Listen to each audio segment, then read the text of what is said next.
My number one goal here at Fruitful Fertility Co. is to encourage you and help you believe that you are capable of getting pregnant because I truly, in my heart of heart, believe it.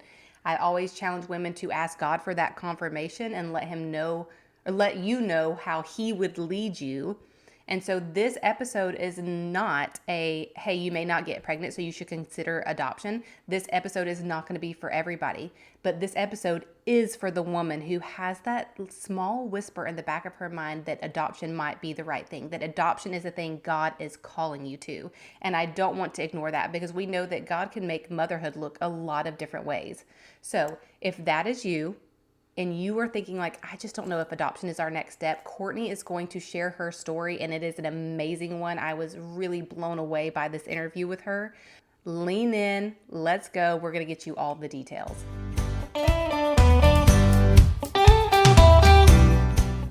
Welcome to the Fruitful Fertility Co. podcast, your holistic, faith-filled, no-fluff guide to getting pregnant naturally. I'm your host and TTC BFF, Tori Black. Here to pull you out of your weariness and cheer you into God's calling to be a mother, all while giving you the simple bite-sized steps to improve your fertility. Let's trade stress and overwhelm for hope because, girl, you look fertile to me.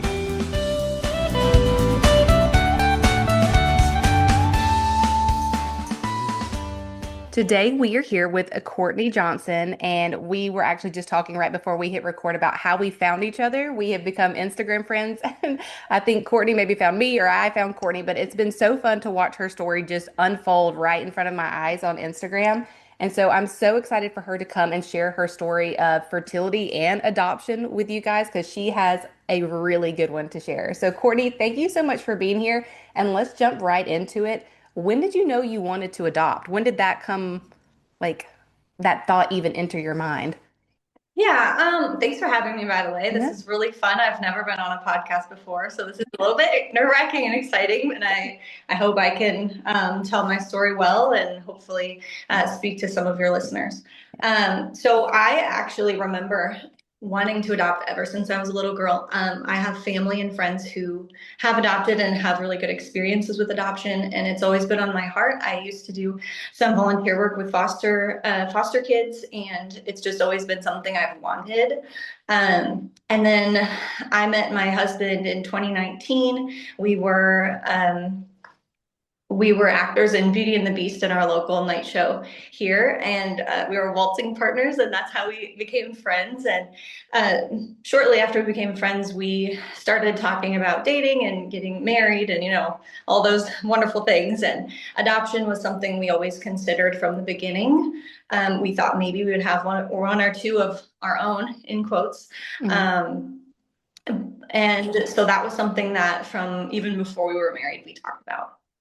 That's so interesting. So, did you bring it up and he was just like fully on board, like, yes, I would love to adopt, or did he like have those thoughts himself? Because it looks like you kind of had it honest, like you were around it for a long time. So, was it like you brought it up and Marcus was like, yeah, that's cool with me, or was he like, oh, that's crazy, I want to adopt too? Yeah, I don't even remember who brought it Yeah. up first, but I know that it was part of the conversation from the beginning. He also has adopted family members, so it was never off the table. It was always an option for us. Yeah, that is so cool. What a neat, like, I feel like I've been using the word serendipitous way too much lately, like almost to be funny. But how serendipitous that you guys met and both had like an attachment to the adoption world in that way. That's really neat. So you met in 2019 and then you guys got married. So you had already talked about adoption. You knew that was going to play part somewhere, but what about your fertility journey? Like where after getting married did you guys decide to adopt versus try to get pregnant and what did that look like? Yeah, absolutely. We didn't start actively trying to get pregnant right away. We gave it a little bit of time, as a lot of people do. And looking back, we regret that a little bit because we didn't know how hard it was going to be to get pregnant. You never expect that to be your story. But there it is. Mm-hmm. And so it's, and all the lines are kind of blurred right now. I don't even remember, Yeah. dates and things like Oh, that, that's but okay. we started trying. Yeah, no, and we started trying and it wasn't happening. We thought we Googled it, as people do. Yes. And, it said it could take up to a year, and, we didn't want it to take up to a year, but, month after month would go by and it wasn't happening. And, we tried all of the things like, those little test strips that you get, and you make sure you're ovulating when you're trying, and all these things that you can do that they say, oh yeah, just time it out. Your timing's off. And, after a while, it felt like our timing was really good. We should be getting pregnant based on all these things we're doing. So to be told that, timing was our issue wasn't really the answer for us that we were looking for. So after a while, again, maybe about 8 months or so, through my local chiropractor, I took a Dutch test. It's just like a full panel of hormones and things, because I thought, maybe something's off there. And it turned out through taking that test that I have polycystic ovarian syndrome, which I'm sure a lot of your followers have a similar diagnosis, which just means that my hormones are all imbalanced in various ways, and I don't have cysts. I don't have that variation of it, but I do have all the other telltale symptoms of PCOS. Yeah, and so that it was hard to hear, but it gave us answers, if that makes sense. Yes, absolutely. And answers is like the biggest piece of the puzzle, because when you have answers, then you come at it a totally different way. Because like you're saying, you were told it's a timing issue, it's a timing issue, and you're like, I don't think so, because we've got timing down. It has to be something else. And sometimes it takes testing and just that like bright, bold, black and white answer in your face, and then you can kind of come at it from a totally different angle. So how long would you say you guys tried? And did you, even through this adoption process, did you ever really quit trying, or did you just say like, okay, well, let's go ahead and start the process for adoption too, and while we keep trying, or did you kind of stop and start? What did that look like? Absolutely. So I found out that I had PCOS. All the months are blurry, so I don't remember, how long it Ballparks are was here and good. there, but within the span of a couple of years. Okay, great. Yeah. So yeah, I got my PCOS diagnosis, and then I started doing all the right things.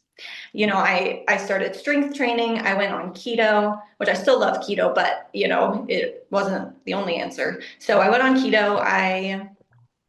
I just started doing all the right things, and I started taking care of my lifestyle and just, reducing stress and all the things they tell you to do in order to get pregnant. And that still wasn't working. I was feeling a lot better. I was healthy. Yeah. I was doing all the right things, but it still wasn't working. And, I think at that point we had been trying for another half a year, maybe or so. And one night I broke down to Marcus. We were just talking about it, and I just started crying. I said, this is too much. My body cannot do this anymore. I think that I was just so emotionally drained from all of the negative pregnancy tests, and I stopped testing at that point. I just was so done with it. I said, if I'm pregnant, I'll just find out, Yeah. Um, and he was so understanding, and he was so sweet about it. And I was so thankful to have him in that moment, because I needed somebody to just sit there with me in it. And like we had said before, we always knew we wanted to pursue adoption. And so after that moment, it was a very easy decision for us to pursue adoption, because it was already on our hearts. Yeah, that makes it feel like it seems, as I say this speaking from the outside looking in, but a totally different heart behind the adoption, and like a perfect next step for you guys, because you're like, okay, if this is a little bit draining, this is not conducive to like my mental health, and so I'm going to do the next thing that I know that God has Mhm. already put on my heart and take that next step. So that was really neat. So we didn't bring this up at the beginning, but guys, Courtney has, you'll have to touch on this, Courtney. Courtney has not one baby, but two babies. So I do want to talk about what the adoption process was like, but tell us kind of how you came about having two babies under a year old. Yeah, we're even still surprised by it ourselves. um, yeah, it's weird. I remember having these feelings, when we were waiting, of twins. And I think, I think God's going to give us twins. I just had this feeling he can't have us wait this long for nothing. Like, and I remember seeing things like double rainbows and, and just having this weird thought in my head, like this could happen.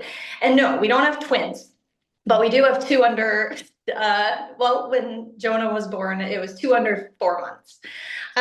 So what happened there was, after, and we'll go through the whole, adoption journey thing, but, we were working with an agency, and after a while we were kind of getting impatient, which that's kind of a normal part of the process as well. We had been with our agency for over a year, and we'd seen a lot of cases, and we just decided we needed to, just kind of like pursue every single avenue we could think of. And we worked really hard to put ourselves out there. So we opened ourselves up to finding a prospective adoptive mother on Instagram and Facebook. And so we set up our Instagram, we set up our Facebook, we started telling our friends and family, hey, we are pursuing adoption. It was a big deal to put that out there into the world because, you don't know how people are going to react, but all of our community, our friends and our family, they were shocked, but they were excited for us and they were hopeful with us. And I'm so thankful that we invited them into that, because then we were able to finally have the support that we needed. And still to this day, they're all very supportive. We're so thankful for that. But so what happened was we were with our agency, and we had seen maybe, I don't know, in person, we had met maybe 3 or 4 expectant mothers over these couple of years. And then, we had also been receiving messages from expectant mothers and or scammers. You have to be really careful with that as well. But in, April of last year, we went out of state to just one state over to meet an expectant mother. And she ended up choosing the other family that she met. And that's also always very disappointing. But the next day, I received a nice long message from our son's birth mother. And she was very early on, but she knew she wanted to pursue adoption. She was maybe only 4 weeks along. She maybe had just found out. And she just let us know that she wanted to get to know us over time to see if we were the right family for her. And we were totally out for that. Adoption is definitely the long game. Yeah. And so, we didn't have that security yet that this was a for sure thing, but we just, messaged each other every once in a while, just checking in and getting to know each other. And so that was April, I believe, of last year. And then in August, we finally, so we matched with Selah and placed with her within the span of 2 days. So she was what you would call a stork drop, where she had already been born. And so that was through our agency.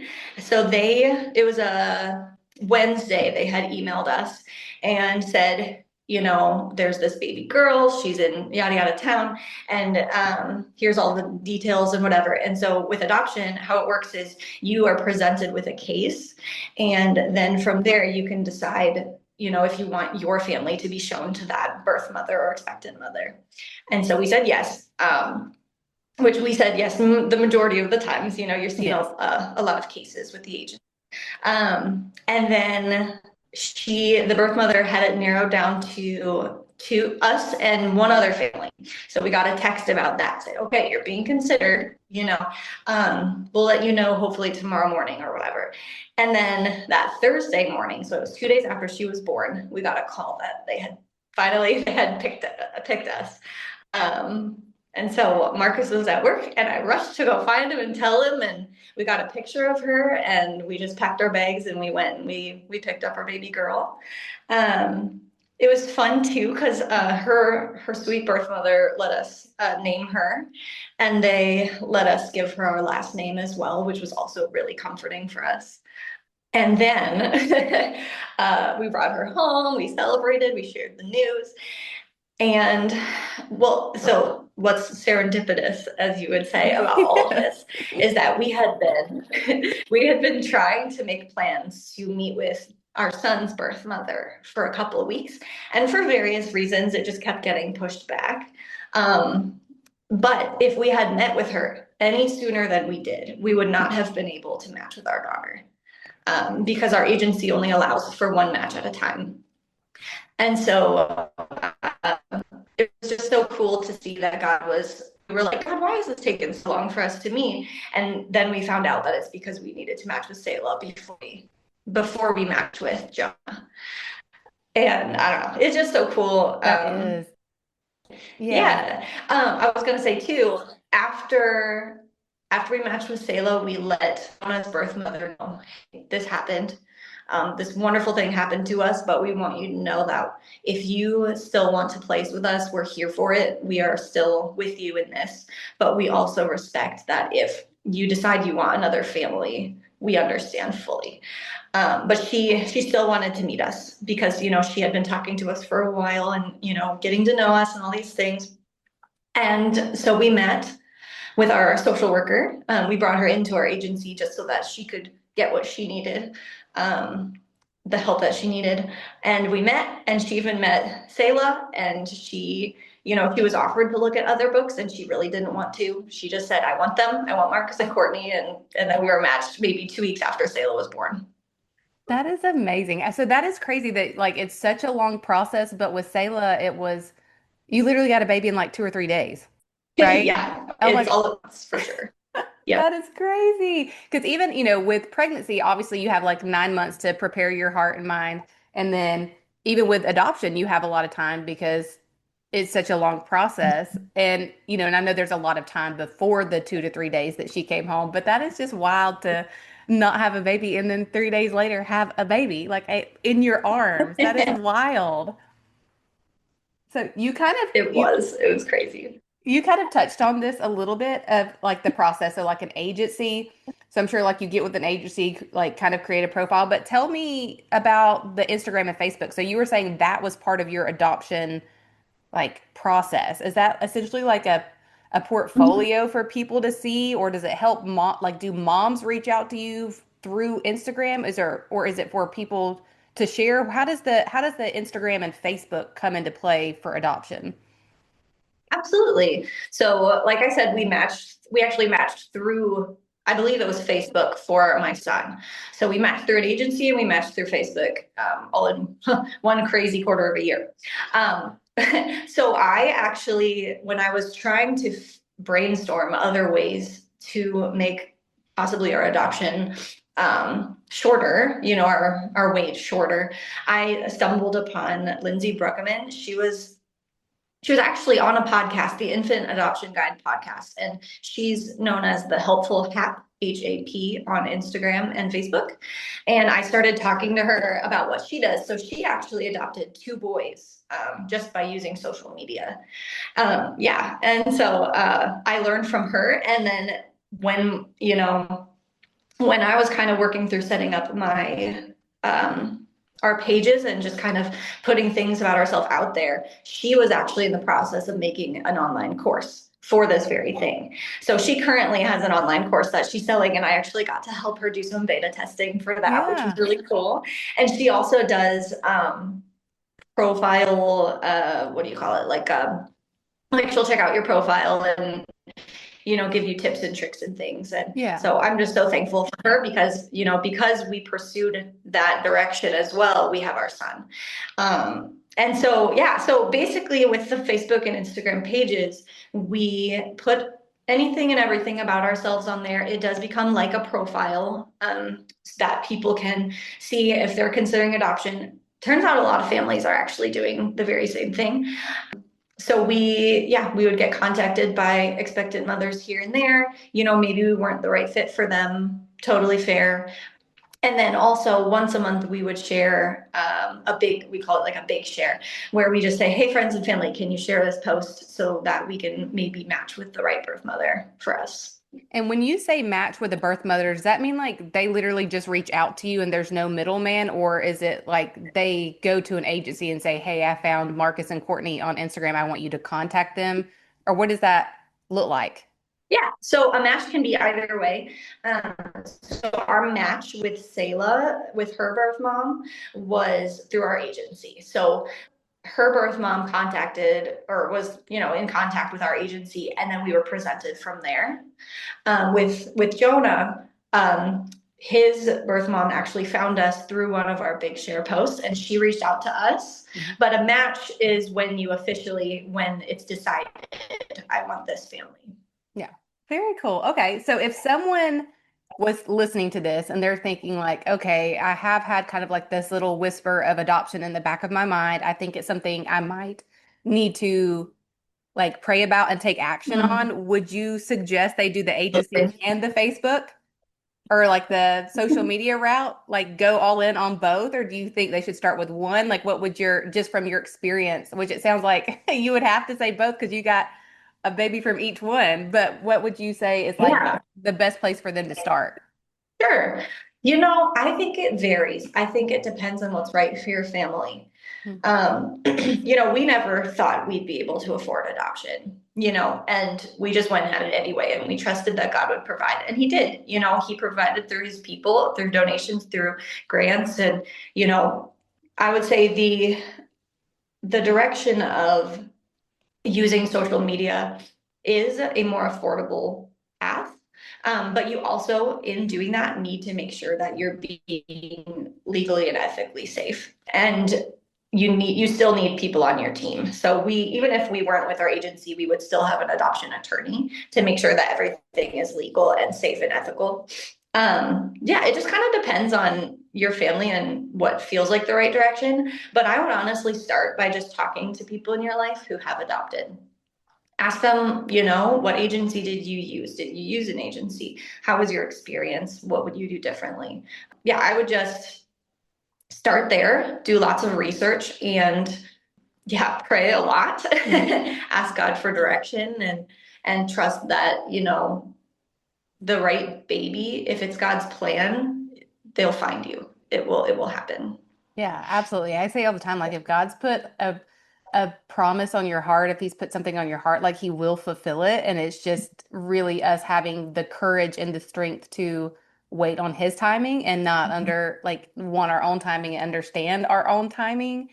So that is just, how would you say, I didn't even have this question in our notes, but listening to you talk, how would you say because it feels like it's a waiting game either way, right? Like if you're trying to get pregnant and you're waiting and wondering, because like you said, you did all the right things. You got healthy, you got a diagnosis of PCOS, you got healthy, you were feeling better, you're doing all the right things, and you still weren't pregnant. And then you signed up for adoption, but then it's still a long process too, and a waiting game of when somebody picks you and when it lines up. How would you say they differ? They're the same, or how they differ, what like kind of the difference of your feelings in those situations? Absolutely. They're very similar. At least for me, receiving a no from an expectant mother felt a lot like getting my period or a negative pregnancy test. It's a similar grief. You're doing different things, but your heart is still the same. You want a baby. And when you receive the no or the not yet as your answer, it's still a struggle. So if anyone listening is going to pursue adoption, know that that doesn't change your heart and your desire and your grief. It's just a different path. They're both hard, but to be completely honest, whether you have a baby naturally or through adoption, the heart is worth it when you meet your baby. Yeah, absolutely. Absolutely. Well, I am so fascinated by this whole process and this whole thing. Like, I would have never known that you could use like social media to find a birth mom. Like, that is just so neat. Like, such a like 2026 kind of thing. But that is really neat. So I think one of the last questions I had for you was any resources and tips, which it sounds like you mentioned Lindsay. Is that what you said? Mhm. Yeah, Okay. yep. The helpful hap, HAP. Okay, so I will link that in the show notes. And then if you had, what is the one piece of advice, the one, and this could be like a tangible tip, like the adoption attorney or an emotional tip. What is the one tip or piece of advice or word you would leave for the woman that just listened to this episode and has adoption on her heart? What is like, the one thing above all else that you think you would leave her with? I would leave her with Jeremiah 29:11. For I know the plans I have for you, declares the Lord. Plans to prosper and not to harm you, plans to give you hope in the future. I remember sitting in my chair, sobbing and thinking, someday I'm going to sit here with my baby And I'm going to look back and I'm going to think God had a plan. And when it's just worth not giving up, because when you do meet your baby, all of that just kind of washes away. And you think, oh, this is why God had me wait. We always have 20/20 vision where we look back and we think, this is why. This is why I was told no 40 times, because I needed Selah and I needed Jonah, and he hadn't planned for me. So I would just say, don't give up. It's worth every tear. It's worth every hardship. And God honestly just brought us closer to him through it. And I think that's what's most important. He's refining you and he's preparing you for what's ahead. Oh, so good. Such a perfect note to end on. Courtney, thank you so much for being here. If someone wanted to reach out to you and ask you more questions, where can they find you? Yeah, so they can find us on Facebook or Instagram. Instagram, we're at Marcus and Courtney Adopt. And on Facebook, we're Marcus and Courtney's Adoption Journey. They can message me if they have any questions about adoption. I will do my best. I'm not the most expert of, just because I've adopted twice doesn't mean I know everything, but I'm happy to pray for them and help them along their own journey. Thank you so much, Courtney. This was wonderful. Awesome. Thank you so much for having me. Thanks for hanging out with me today. If this episode touched your heart or taught you something, I'd be honored if you share it with a friend who could use the information too. And if you want to be the real MVP, then would you also take 30 seconds to tap those 5 stars at the bottom and leave a written review telling me what you're loving? It lights me up to know this podcast is really helping you.